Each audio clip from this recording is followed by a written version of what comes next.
ciidamada booliska galmudug ayaa waxay sheegeen inay gacanta ku dhigeen xubno ka tirsan ururka ONLF meel ku dhow degmada Balanballe ee gobolka Galgaduud. Warkaasi waxaa inooga waramaya Maxamed Cabdiweli Tooxo oo dhusmareeb ku sugan.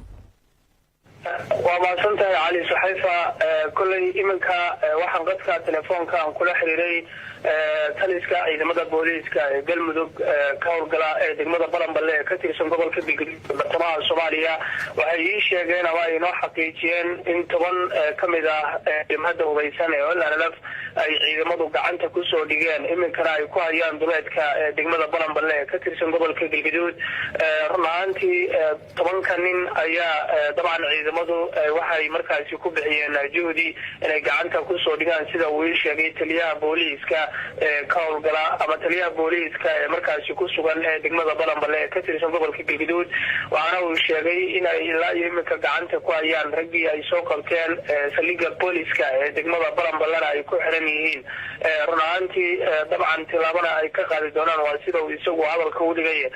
waxaana uu sheegay in ay iyagu markaasi ay ku raad joogaan rag kale oo ka tirsan jabhadda hubeysan ee ONLF oo markaasi la sheegay in deegaano ka tirsan gobolka Galgaduud ee bartamaha Soomaaliya gaar ahaan xadka gobolka Galgaduud oo la wadaago dalka Itoobiya ay si dhuumaanaysi ay ugu dhuumanayaan.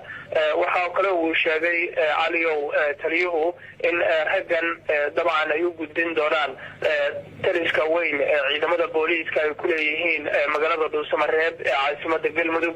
dabeetana wixii tilaabana maamulka iyo sidoo kale saraakiishaba ay markaasi iska wareysan doonaan.